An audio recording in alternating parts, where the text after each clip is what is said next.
오늘 저희에게 주신 말씀 가운데 반복적으로 기록된 것이 내 이웃에게 무엇을 구워줄 때 너는 그의 집에 들어가 너는 밖에 서 있고 내게 꾸는 자가 내게 줄 것이다. 너는 그 전당문을 가지고 자지 말고. 이렇게 반복적으로 그 대상을 수신자를 너라는 2인칭 한 사람을 두고 말하고 있습니다. 다시 말해서 당시에 이 모세가 기록한 것으로 알려진 이 신명기서가 이 한 사람에게 전해지는 메시지이고 그 한 사람에게 전해지는 것이 이스라엘 백성들이 그 말씀, 기록된 말씀을 읽는 사람, 또 그 말씀을 듣는 사람들이 이 말씀대로 행해야 된다라는 것을 지금 권면하고 있다라는 것입니다. 그 중에 하나가 바로 축복받는 방법인데요. 많은 사람들이 축복을 받기 위해서, 복을 받기 위해서 많은 노력을 합니다. 기도를 하기도 하고 많은 시간 동안 기도에 매달리고 간구하기도 하고 울면서 부르짖기도 하고 그리고 타인에게 자신에게 축복해 주길 간절히 바라는 그런 것도 원하고 있죠. 그런데 성경에서는 그 축복받는 방법을 명확하게 설명해 주고 있다라는 것입니다. 그것이 이것입니다. 내 이웃에게 무언가를 구워줄 때 너는 그 집에 들어가서 전당물을 취하지 말라. 그 집에서 들어가서 전당물을 취한다라는 것은 빌려주는 사람의 필요에 따라서 전당물을 가지고 오겠다라는 거죠. 물건은 사는 행위가 아니잖아요. 그러면은 그 전당물을 내가 결정한다는, 빌려주는 사람이 결정한다는 것은 빌려주는 사람의 필요를 채워주는 것이니까 그 이웃을 위한 것이 아니라는 거죠. 그렇게 전당물을 취했을 때는 나를 위한 것이 된다. 빌려주는 사람을 위한 것이 되지 말아야 된다. 지금 말하고 있습니다. 그리고 그뿐만 아니라 해질 때에는 그 전당물을 반드시 돌려주라 말하고 있습니다. 이것을 전당물이 다시 옷으로 지금 바뀌어서 설명하고 있는데 그가 그 옷을 입고 자며라고 되어 있습니다.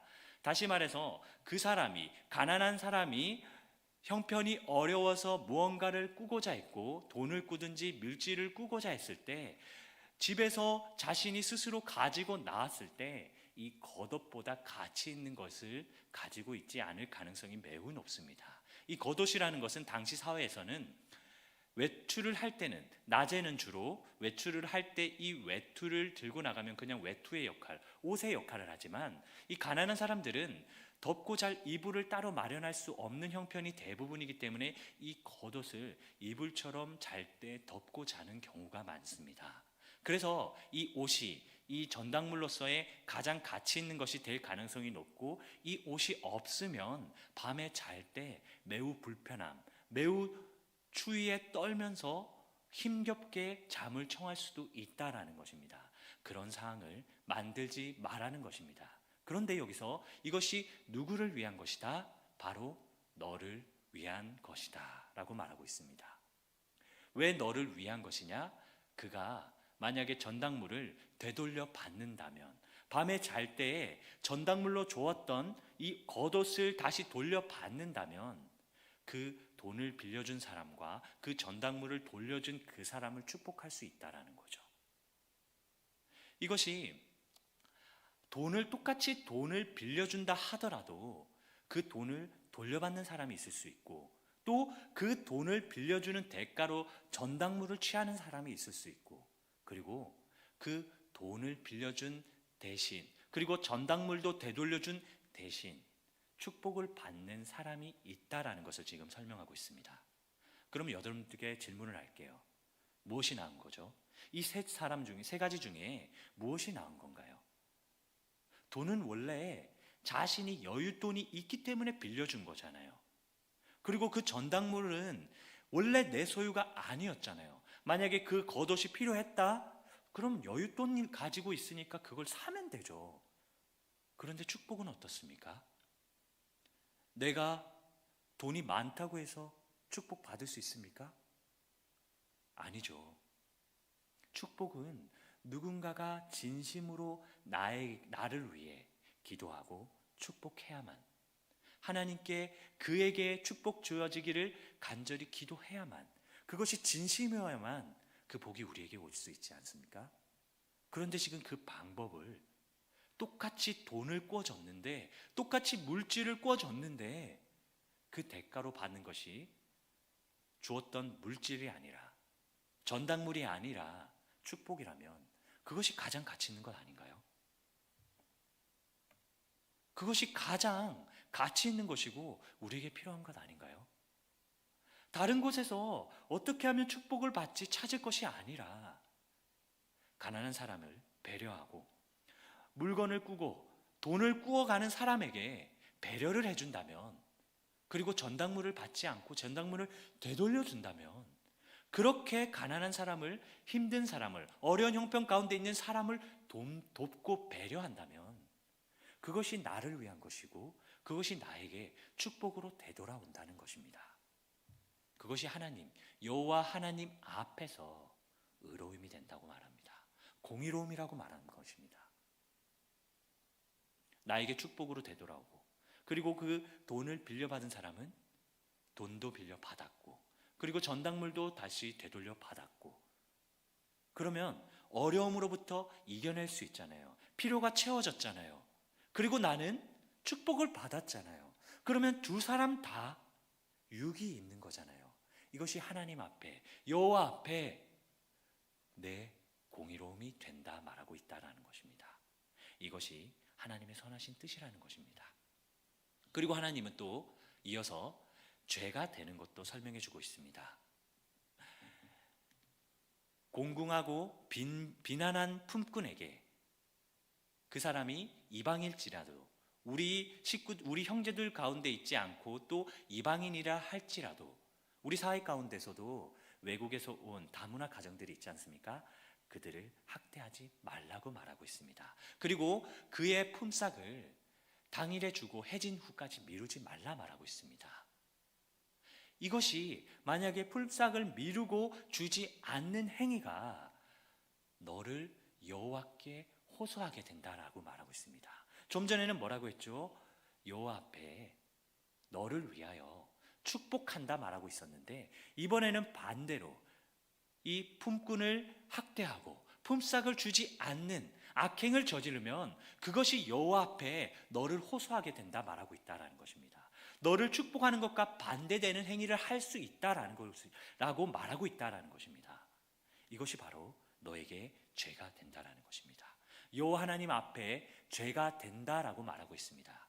그런데 품삯을 주지 않는 것이 죄가 되는데, 죄의 삭은 사망이라 말하고 있죠. 품삯을 주지 않는 것이 죄고 죄의 삭은 사망이라고 말하고 있습니다. 오늘 본문에서도 마찬가지로 이 각 사람은 자기 죄로 말미암아 죽임을 당할 것이라 말하고 있습니다. 그렇게 학대를 하고 품삯을 주지 않고 타인에게 해를 입히면 그 죄로 말미암아 죽임을 당하는 사람이 있다고 말하고 있습니다. 그런데 이 본문 읽어보면 정말 의아함이 있지 않습니까? 먼저는 이렇게 말합니다. 아버지는 그 자식들로 말미암아 죽임을 당하지 않을 것이요, 자식들은 그 아버지로 말미암아 죽임을 당하지 않을 것이니. 아멘. 우리에게는 부모님도 있고 자녀들도 있지만 성부 하나님과 성자 하나님으로 말미암아, 성자 예수님으로 말미암아 우리는 죽임을 당하지 않을 수 있잖아요. 예수 그리스도를 믿음으로 말미암아, 하나님을 경외하고 믿음으로 말미암아 우리가 죽임 당하지 않을 수 있잖아요. 그런데 이 세 번째 문장은 앞뒤 문맥상 이해가 되지 않습니다. 그래서 이 문장을 붙들고 좀 더 묵상하고 연구해 보았습니다. 그랬더니 이런 것을 발견할 수 있습니다. 자기의 죄는 단수인데 죽임을 당할 것이니라 라는 것은, 죽임을 당하는 대상은 복수로 원어 성경에 기록되어 있다라는 것입니다. 이것이 무슨 뜻일까요? 단수 한 사람의 죄로 말미암아 다수가 죽임을 당할 수 있다라는 것입니다. 많은 크리스찬들이 겪는 실수 중에 하나인데요, 하나의 크리스찬의 죄로 인해서 저 사람이 크리스찬이라고, 저 사람이 다니는 게 교회라고, 저 사람이 믿는 게 예수 그리스도가 하나님이라고, 나는 그러면 그 교회 안 가, 나는 그러면 그 예수, 그 하나님 믿지 않을 거야. 그 한 사람의 크리스찬으로 인해서, 그 그리스도인으로 인해서 그 사람은 어떠한 죄를 짓든지 예수 그리스도를 믿음으로 말미암아 구원받을 수 있죠. 그런데 그 사람으로 말미암아, 그 사람으로 죄로 인해서 나는 교회 안 갈 거야, 나는 저 사람이 믿는 예수 안 믿을 거야. 그럼 그들은 어떻게 됩니까? 그들은 사망에 이르게 됩니다. 크리스찬 한 사람으로 인해서, 예수 그리스도를 믿는다고 하는 한 사람으로 인해서, 나로 인해서 많은 사람들이 죽임을 당할 수 있다 말하는 것입니다. 이것이 언제부터요? 모세가 기록한 것으로 추측되는 신명기 때부터, 이 율법의 말씀부터 이것이 미래의 일들까지 이것이 설명하고 있다라는 것입니다. 과거에는 이스라엘 백성 한 사람으로 말미암아, 한 사람의 죄로 말미암아 많은 사람들이 죽임을 당할 수 있고, 지금은 예수 그리스도를 믿는 그리스도인 한 사람으로 말미암아, 그 한 사람의 죄로 말미암아 죽임을 당할 수 있다라는 것입니다. 많은 사람들이.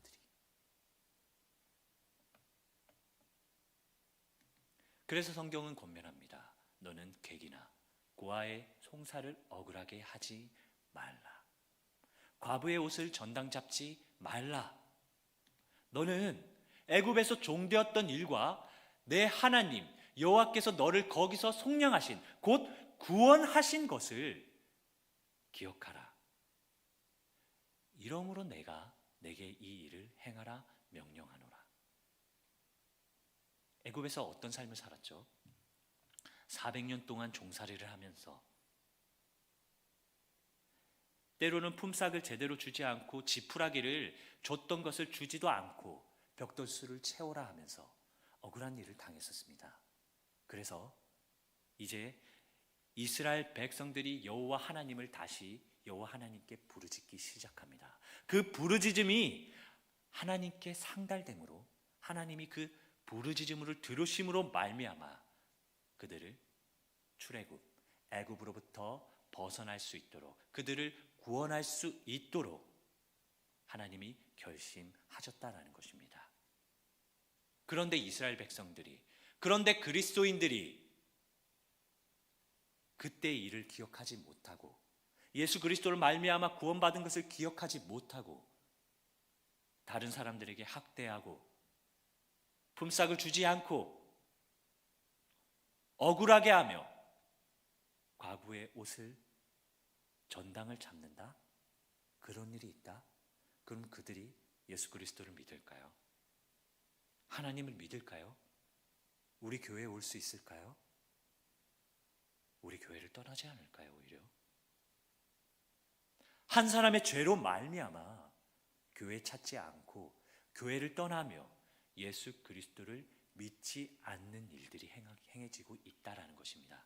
그러니까 고아를 억울하게 하지 말고 과부의 옷을 전당을 빼앗지 말고 오히려 우리를 구원하셨던 여호와 하나님 예수 그리스도를 기억하라고 말하고 있다라는 것입니다. 오히려 밭에 곡식을 벨 때 이 고아나 과부를 위해서 남겨두라 라고 말하고 있습니다.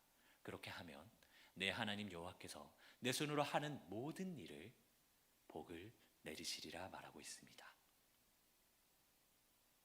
우리가 무언가를 행할 때 우리에게 부족한 것, 우리에게 필요한 것 때문에 내게 유익이 되는 것 때문에 때로는 그릇된 선택을 할 때가 있어요.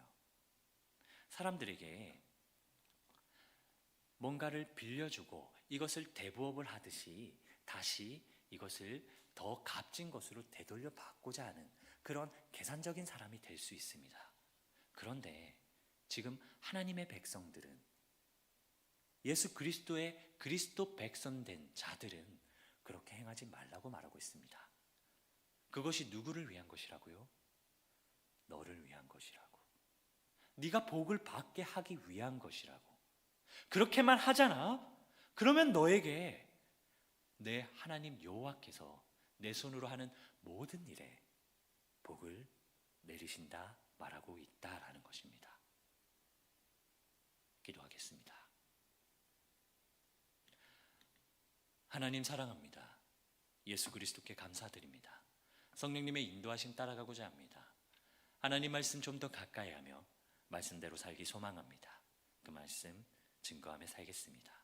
오늘 저희에게 주신 이 말씀, 이 신명기 말씀 가운데 우리가 가난한 자들과 어려움 가운데 처해 있는 자들에게 우리가 무엇을 베풀고 무엇을 해야 하는지, 또 무엇을 하지 말아야 되는지 그것을 반드시 깨닫게 하시고 기억하게 하시고, 그 삶 가운데 그렇게 행하는 것이 누구를 위한 것인지 우리가 반드시 깨닫고 그 말씀대로 행하는 그런 저희들이 될 수 있도록 붙들어 주시고 인도해 주시길 간절히 소망합니다.